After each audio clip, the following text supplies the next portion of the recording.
Merci beaucoup. Merci pour l'opportunité de présenter dans le cadre de la Convention de la Région 1 de l'Union nationale des fermiers. Très heureux de faire ça.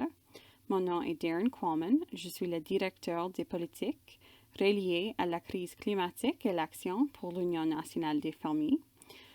Je fais cette présentation à partir de ma maison, environ 30 minutes au sud de Saskatoon. Alors, salutations de la Saskatchewan. Ma présentation ce soir s'intitule Alimentation, ferme, climat et l'avenir. 8 choses que les gens doivent savoir et 8 politiques dont nous avons besoin. Et avant de commencer la présentation, je veux parler un peu du travail de l'Union nationale des fermiers en matière de politique sur les changements climatiques. Alors, l'UNF est positionnée pour être une chef de file canadien. L'UNF a la meilleure analyse de tout groupe des fermiers.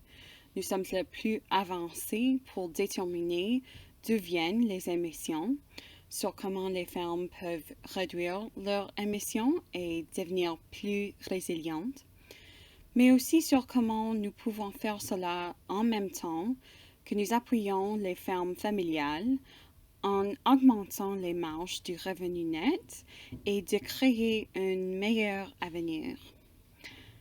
Non seulement aborder la crise climatique, mais réellement aborder certaines des autres choses qu'il nous faut s'occuper pour les fermes familiales au Canada. L'Union nationale des fermiers fut un membre fondateur de la Coalition des fermières pour les solutions climatiques, FSC. Des représentants de la FSC et de l'UNF ont récemment rencontré le ministre de l'Agriculture et le ministre de l'Environnement. Des succès considérables en matière de relations gouvernementales et un grand coup pour la Coalition des fermiers pour les solutions climatiques et l'UNF, et d'autres qui écrivent des lettres au ministre, au premier ministre. Nous avons réussi à insérer dans le discours du trône du langage à la fait que ce serait une priorité du gouvernement de travailler avec les fermiers sur la réduction des émissions, sur des solutions au climat et sur la résilience du climat. Donc, un énorme succès à ce niveau-là. Et en insérant nos mots dans le discours du trône, cela veut dire qu'ils seront insérés dans les lettres du mandat pour les ministres et soient des priorités pour ces ministres et leur personnel. Cela aide réellement dans notre travail sur les politiques et les relations gouvernementales. Et la dernière chose que je dirais, c'est que notre travail de politique sur le climat est important. Il est crucial que l'on règle ce problème, mais aussi que ça fait partie de nos efforts dans chacun des autres enjeux sur lesquels l'UNF travaille. La crise climatique nous donne une opportunité. Nous pouvons utiliser ceci comme levier pour changer d'autres politiques. Présentement, plusieurs des lignes de tendance au Canada sont très négatives. Nous perdons des fermes, nous perdons de jeunes fermiers, les dettes augmentent. Les politiques gouvernementales sont erronées et nous pensons que la crise climatique offre un moment historique dont nous pouvons profiter afin de toute une variété d'autres changements dans la politique agricole canadienne. Alors, il est important que l'on travaille là-dessus pour son propre intérêt, mais aussi parce que ça nous donne une façon de changer d'autres politiques qui doivent être changées. Ce sont 3 dépliants de 2 pages que nous avons publiés récemment dans le cadre de notre travail climatique. Le premier parallèle, beaucoup de points que je veux soulever ce soir. Ce que les gens devraient savoir à propos de la crise climatique et des émissions agricoles et les politiques dont nous avons besoin pour aborder tout ça. Le deuxième fait état de comment les membres et les membres associés de l'UNF peuvent aider notre travail sur les politiques. Le troisième est les fermiers à penser à ce qu'ils peuvent faire sur leur propre ferme alors qu'ils planifient pour le moyen terme et le long terme, comment ils peuvent intégrer la réduction des émissions dans cette planification. Alors, je vais sauter directement dans ma présentation. Je vais vous donner 8 choses que vous devez savoir à propos de l'agriculture, le climat et les émissions. Ensuite, 8 politiques gouvernementales qu'il nous faut pour appuyer les fermiers à viser des méthodes agricoles à émissions faibles, compatibles avec le climat et résilientes. Merci pour cette opportunité. Donc, 8 choses que nous devrions savoir. La première, les concentrations de gaz à effet de serre sur Terre sont très élevées et elles grimpent très rapidement. Plusieurs d'entre vous savez qu'il y a 3 principaux gaz à effet de serre, le dioxyde de carbone, le méthane et l'oxyde nitreux. Je vais aborder chacun d'entre eux. On commence avec le dioxyde de carbone, CO2. Ceci est un graphique de 800 000 ans de concentration de CO2 dans l'atmosphère. Pour vous donner un peu de contexte, 800 000 ans est 4 fois plus longue que les humains existent en tant qu'espèce. Alors, c'est très longtemps. Vous pouvez voir qu'au cours des dernières 800 000 ans, les niveaux de CO2 ont grimpé et descendu, mais remarquez qu'ils n'ont jamais dépassé 300 parties par million. Jamais ils n'ont grimpé plus haut que ça. Sauf durant les dernières années. Nous en sommes maintenant à environ 420 parties par million et nous nous dirigeons probablement vers environ 500 parties par million. Alors, la première chose à remarquer à propos de ce graphique, c'est que les niveaux de dioxyde de carbone dans l'atmosphère sont à des niveaux sans précédent au cours des dernières 800 000 à 1 million d'années. Deuxièmement, je vous fais remarquer comment rapidement il grimpe. Ça prend environ 10 000 ans pour que les émissions grimpent de 100 parties par million. Elles ont grimpé ainsi en seulement 100 ans, alors au lieu de prendre 10 000 ans, elles ont monté autant en 100 ans. Nous voyons que les niveaux de dioxyde de carbone dans l'atmosphère grimpent environ 100 fois plus vite qu'inscrit auparavant dans l'archive géologique. Deuxième principal gaz à effet de serre, le méthane. La ligne temporelle ici est un peu différente, c'est 10 000 ans. Mais remarquez aussi comment vite les émissions grimpent, comment plus élevées elles sont qu'elles n'ont été depuis les dernières 10 000 ans. Nous voyons que les concentrations de méthane dans l'atmosphère étaient au-dessus de 600 parties par milliard. Les unités sont un peu différentes ici, des parties par milliard au lieu de des parties par million. 600 parties par milliard pour environ 10 000 ans. Et ensuite, durant le dernier siècle ou deux, elles ont triplé jusqu'à 1800 parties par milliard. Les principales sources de méthane sont la production des rizières, les déchets, le méthane des sites d'enfouissement, la production de pétrole et de gaz et le bétail. Nous allons parler beaucoup à propos du bétail plus tard dans la présentation. Cette diapo montre le troisième gaz à effet de serre, l'oxyde nitreux, encore là des niveaux plus élevés qu'en aucun temps durant les dernières 800 000 à 1 million d'années, et il grimpe très rapidement. La principale source d'émission d'oxyde nitreux est l'utilisation d'engrais azotés. La quatrième chose que je veux vous montrer, ce sont les augmentations des températures. Pas surprenant que les concentrations des trois principaux gaz à effet de serre augmentent, les températures montent également. Ceci vous montre que les températures ont commencé à augmenter très rapidement durant les années 1980. Elles sont maintenant plus élevées d'1 degré de plus de ce qu'elles étaient pendant la plupart du XXe siècle.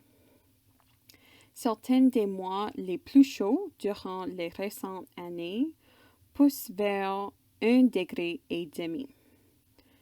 Nous allons certainement avoir 1,5 degré de réchauffement. Nous allons presque certainement se rendre à 2 degrés. Et le parcours sur lequel nous sommes maintenant va nous amener 3 degrés ou plus. La cinquième chose, c'est de vous peindre un portrait des sources d'émissions agricoles. J'ai des graphiques pour l'île du Prince-Édouard et du Nouveau-Brunswick. Mes excuses que je n'ai pas eu le temps d'obtenir celles de la Nouvelle-Écosse et de Terre-Neuve. Ces graphiques prennent beaucoup de temps à assembler. Mais je vais couvrir celles de l'IPE et du Nouveau-Brunswick. Ces graphiques couvrent les 28 dernières années de 1990 à 2018. Il y a plusieurs différentes catégories ici, mais en réalité, les émissions s'en tiennent à 3 principales catégories. Au bas, ce bleu, le bleu foncé et le bleu pâle, c'est surtout relié aux engrais azotés, à la fois la production de l'engrais azoté et son utilisation dans le sol. Le rouge dans le milieu est l'utilisation des combustibles. Et le vert en haut, ce sont les émissions éthériques provenant du bétail, le méthane qui vient de leur bouche quand ils dirigent l'herbe. Le vert pâle, c'est la gestion du fumier. Quand la plupart d'entre nous pensons aux émissions de gaz à effet de serre, nous pensons au dioxyde de carbone, à l'utilisation des combustibles et aux automobiles, et peut-être aux tuyaux échappements sur nos tracteurs ou nos camions. En réalité, sur nos fermes, la plupart des émissions viennent sous la forme d'oxyde nitreux et de méthane, non pas le dioxyde de carbone. La plupart vient de l'utilisation des engrais et de la production animale, non pas de la combustion des combustibles fossiles dans la machinerie. Ceci est le même graphique pour le Nouveau-Brunswick. Vous voyez la même sorte de choses. Le bleu en bas est surtout relié à l'azote. Le rouge au milieu est relié au carburant. Ensuite, le vert en haut est surtout le bétail et la gestion du fumier. Un peu différent de l'île, il y a une bande jaune qui sont les émissions de la chaux et de certains types d'engrais. Je pense qu'il doit y avoir une grosse utilisation de la chaux à Nouveau-Brunswick, mais pas à l'île, et c'est pourquoi cette bande jaune est là. Je veux souligner que les variations dans la ligne en haut, les variations dans les émissions totales au Nouveau-Brunswick et à l'île et probablement en Nouvelle-Écosse, parce que leur graphique serait probablement similaire, c'est surtout en fonction de l'utilisation des engrais. Quand l'utilisation des engrais augmente, cette zone bleue en bas augmente. Plus d'émissions reliées à l'engrais. Si vous regardez le graphique à gauche, ce sont les tonnes d'engrais azotés utilisés dans les provinces atlantiques. Les graphiques à droite sont ceux que j'ai montrés auparavant, les émissions de Nouveau-Brunswick et de l'île. Vous pouvez voir que la ligne d'en haut, dans la zone bleue, est plus ou moins parallèle au graphique de l'utilisation des engrais. Donc réellement, les augmentations et les diminutions que vous verriez dans votre émission agricole provinciale est surtout en fonction de si les fermiers utilisent plus ou moins d'engrais azotés. Qu'en regardant la situation générale canadienne ou celle des autres provinces, elle est vraiment menée par l'usage de l'azote. Quand les émissions montent au Canada et elles ont monté assez constamment, c'est parce que les gens doublent et redoublent le tonnage d'engrais azotés. Et ce qu'on en retient, c'est que si nous voulons réduire les émissions agricoles au Canada, nous devons probablement réduire l'usage de l'engrais azoté. Une petite note sur la séquestration du carbone, et je couvrirai cette diapo rapidement. Les gens pensent souvent à l'agriculture sans labourage et les autres façons de mettre le carbone dans le sol. Ceci est un graphique d'agriculture et agroalimentaire Canada pour tout le Canada. Les barres brunes ou noires grimpantes sont des émissions de l'agriculture et les barres en or qui descendent sont la séquestration. Vous pouvez voir que la séquestration est relativement modeste comparée aux émissions agricoles et pour des raisons que je ne vais pas aborder maintenant, en fait, la séquestration diminue au Canada, elle n'augmente pas, alors elle devient plus modeste au fil du temps. La dernière chose que je veux montrer, c'est à propos des revenus agricoles. Ce sont des graphiques des revenus pour le Nouveau-Brunswick et l'île du Prince-Édouard. La ligne noire qui monte, c'est le revenu agricole brut. La ligne grise qui ne monte pas, c'est le revenu agricole net. Et je veux colorer ceci un peu. Je note deux choses. Là que les chiffres sont ajustés pour l'inflation, afin que vous puissiez comparer les chiffres des années 40 ou 60 ou même des années 70 aux chiffres de nos jours. Et les subventions gouvernementales ont été soustraites à la fois des revenus et du revenu net.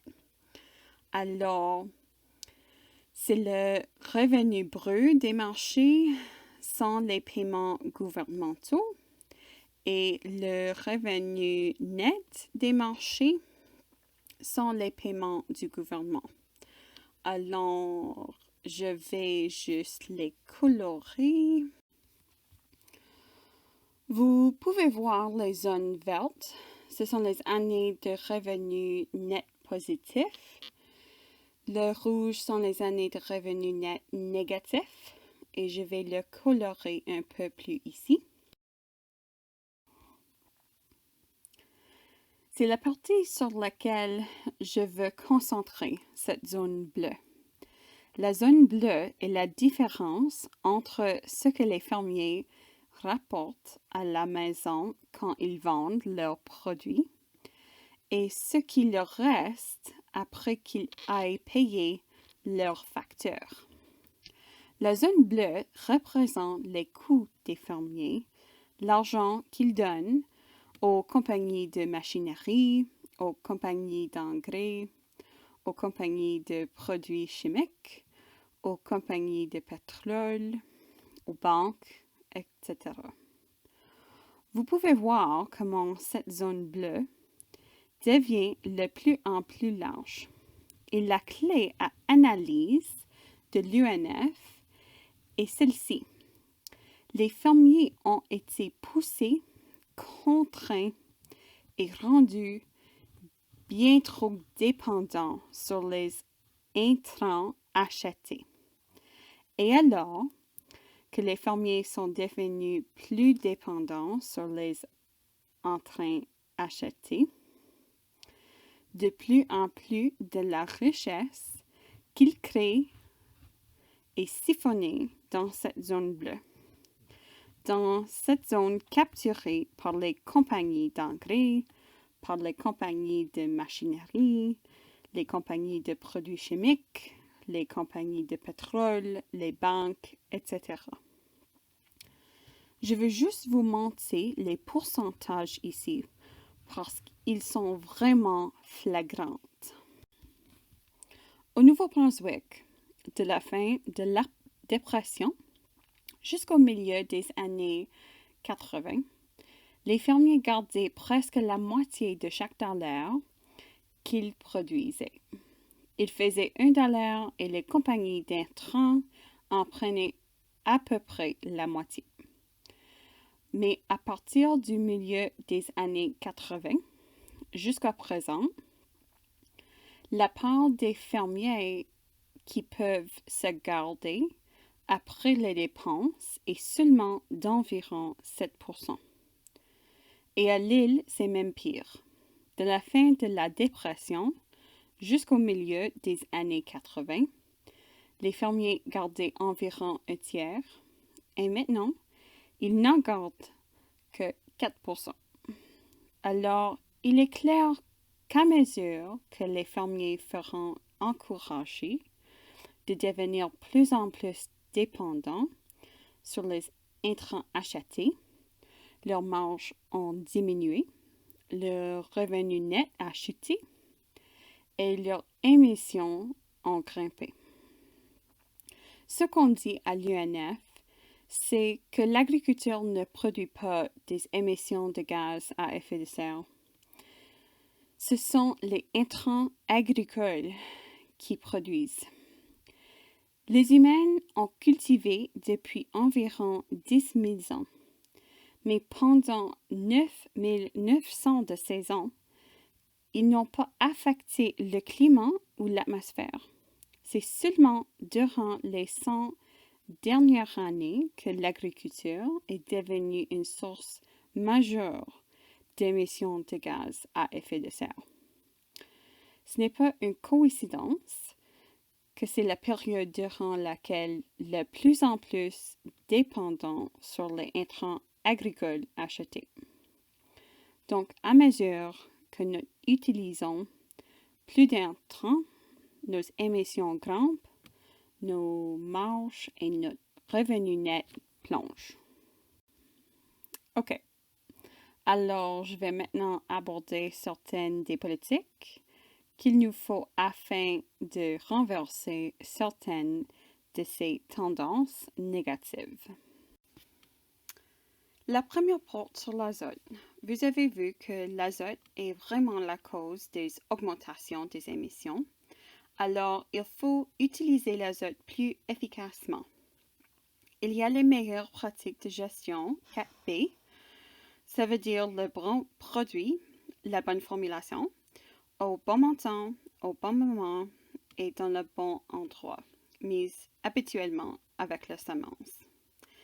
Donc, utilisez l'azote plus efficacement, utilisez moins d'azote et il nous faut alors une analyse indépendante des sols, peut-être une petite taxe sur l'azote afin de financer la recherche qui aiderait les fermiers à trouver des façons d'utiliser moins d'azote. Et peut-être qu'il nous faut des cibles pour une réduction générale dans l'Union européenne. Ils ont une cible de réduire de 20% l'usage de l'azote au cours des 10 prochaines années. Et il faut produire de l'azote sans émission.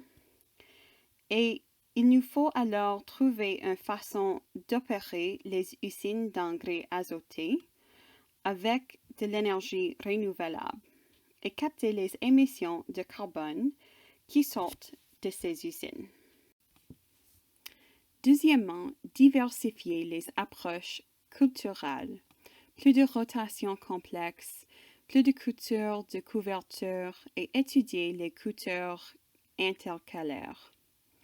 Multiplier le nombre et la superficie de fermes biologiques.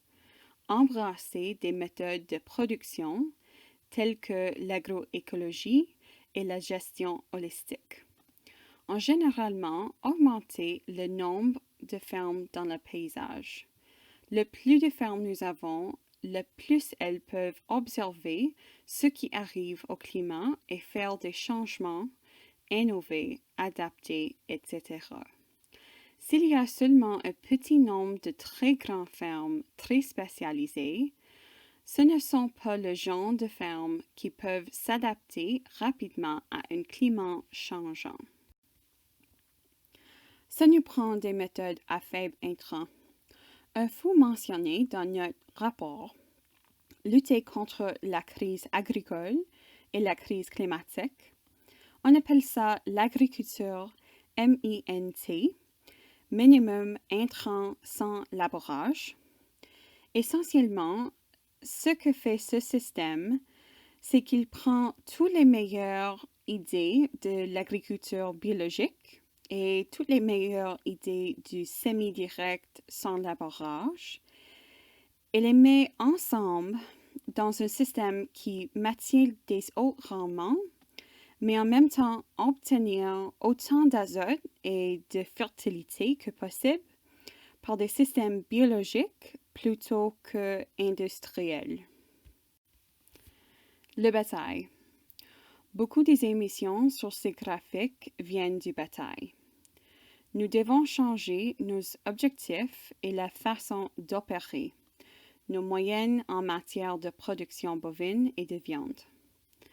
On sait que le bétail émet du méthane quand il mange de l'herbe, mais on sait aussi que le bétail offre plusieurs avantages. Il est une partie cruciale des écosystèmes de prairies saines. Il fournit du fumier et une diversification du cycle des nutriments sur les fermes mixtes, etc. Alors, le bétail bâtit les sols et augmente les niveaux de carbone. J'ai vu une citation à l'effet que Dieu ne fait pas l'agriculture sans animaux. Il faut trouver un moyen de garder le bétail dans le paysage, mais aussi aborder le problème du méthane. Ce sont les graphiques montrés auparavant. Le vert en haut est surtout le bétail, le vert foncé est surtout le méthane du bétail, et c'est une partie très importante des émissions agricoles dans chaque province du Canada. Alors, nous avons certains objectifs et nous procédons d'une certaine manière, mais nous pouvons probablement procéder d'une différente manière. Un but est de maximiser l'enrichissement du sol et les niveaux de carbone dans le sol, si nous voulons faire ce qu'il faut. Des animaux broutant de l'herbe et une vraie bonne gestion des pâturages. Oui, des animaux à l'herbe, mais l'approche de l'industrie est plutôt de mettre les animaux dans des parcs d'engraissement et des étables. Un autre but pourrait être de maximiser le nombre de moyens d'existence durable. Alors, on veut plusieurs petites et moyennes unités de production dispersées, autant de fermes que possible. Mais l'approche de l'industrie est de pousser le tout vers des méga-opérations et une production concentrée. À propos du bétail, on devrait maximiser la jouissance de la production et de la consommation de la viande. Concentrer sur la qualité et l'excellence, comme certains pays européens, qui visent la qualité de leur viande, de leur fromage et de leurs aliments. Mais l'approche de l'industrie est la production maximale de protéines de consommation, maximiser les exportations, maximiser le nombre de burgers vendus par les services au volant. Un autre bout du système de bétail serait de maximiser l'approvisionnement de nourriture pour les humains. Et faisant cela en nourrissant le bétail sur les résidus ou en broutant sur les terres qui ne pourraient pas nourrir les gens. L'approche de l'industrie est de nourrir les animaux avec des céréales qui pourraient autrement nourrir le monde. Et en bout de ligne, on pourrait maximiser la chance de réduire le méthane, ce qui voudrait dire moins d'animaux et moins de consommation de viande. L'approche industrielle, surtout à l'échelle mondiale, est encore plus d'animaux et une consommation de viande toujours plus grande. Une autre politique nécessaire est d'opter pour l'électricité à faible émission et s'éloigner des combustibles fossiles.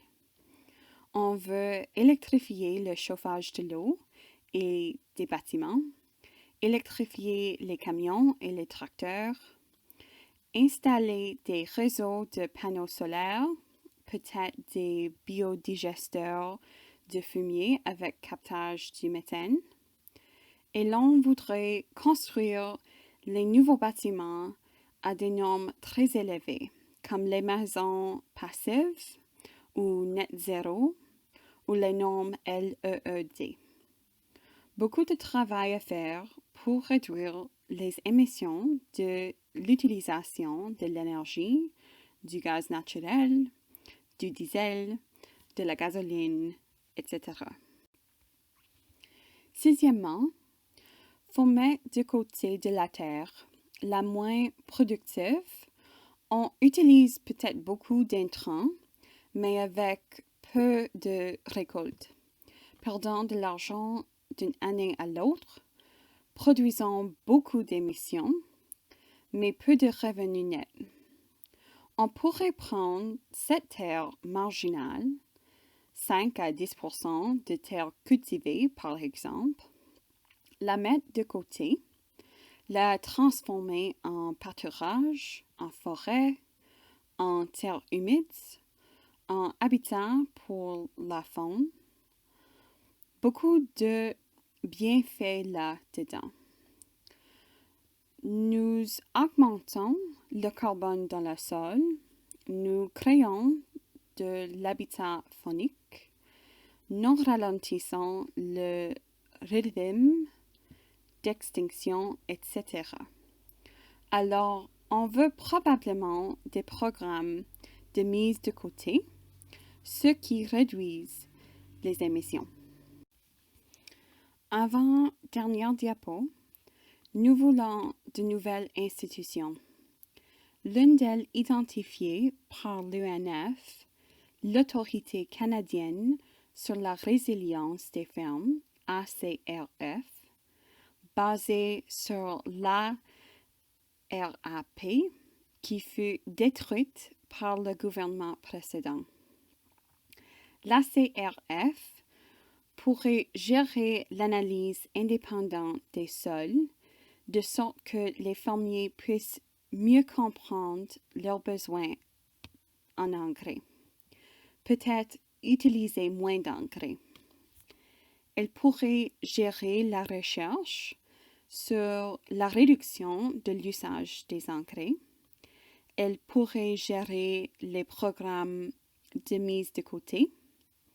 Elle pourrait aider les fermiers à utiliser les meilleures pratiques de gestion des pâturages, comme la rotation des pâturages, la gestion holistique, l'agriculture régénérative, etc. Et en général, elle pourrait superviser tous les aspects techniques d'une transition vers une agriculture à faible émission compatible avec le climat. Enfin, et cela sera toujours controversé, une taxe sur le carbone et un système de rabais pour l'agriculture. C'est détaillé dans le rapport Lutter contre la crise agricole et la crise climatique que certains d'entre vous auraient déjà lu, disponible sur le site web de l'UNF. L'UNF ne plaît pas pour ça en ce moment, mais nous aimerions que les fermiers voient ce dont aurait l'air un système bien conçu et fonctionnel de taxes sur le carbone et de remboursement avant de prendre une décision à ce sujet. Ça pourrait être une solution parmi beaucoup d'autres. Pour résumer rapidement, en matière d'azote, nous devons l'utiliser de manière plus efficace, d'en utiliser moins et de le produire sans émission. En matière de culture, il faut diversifier nos systèmes de production, d'utiliser de meilleures rotations, plus de cultures de couverture, plus de biologique, d'agroécologie, etc. Il nous faut aussi des systèmes à intrants minimum, comme l'agriculture MINT, minimum intrants sans labourage. En matière de bataille, il faut maximiser les avantages comme la santé du sol, tout en réduisant les impacts, les émissions et probablement réduire un peu leur quantité. Pour l'utilisation des carburants et de l'énergie, il faut électrifier tout ce qui est possible. Sur l'utilisation des terres, il faut mettre de côté une partie de nos terres. Au niveau des institutions, il faut plusieurs nouvelles institutions. Un pourrait être une autorité canadienne sur la résilience des fermes pour superviser et aider les fermiers, les appuyer et effectuer ces transitions. Finalement, jusqu'à un certain point, on pourrait utiliser des signaux des prix sous la forme d'un système de rabais et de taxes sur le carbone. Ceci conclut ma présentation. Je mentionne une fois de plus le rapport que l'Union nationale des fermiers a publié environ 8 à 10 mois passés, intitulé « Lutter contre la crise agricole et la crise climatique, une stratégie de transformation pour les fermes et les systèmes alimentaires canadiens ». Si vous en voulez une copie papier, contactez le Bureau national de l'UNF à Saskatoon. Nous avons des copies papier et il nous ferait plaisir de vous envoyer un. Il y a aussi des copies sur le web. Je peux en mettre plusieurs à la poste et les envoyer à vos bureaux au Nouveau-Brunswick et à l'île si vous préférez. Donc, mon nom est Darren Quammen. Je suis directeur de politique sur la crise climatique et l'action auprès de l'Union nationale des fermiers et je suis très très heureux d'avoir cette opportunité de vous parler ce soir. Merci beaucoup.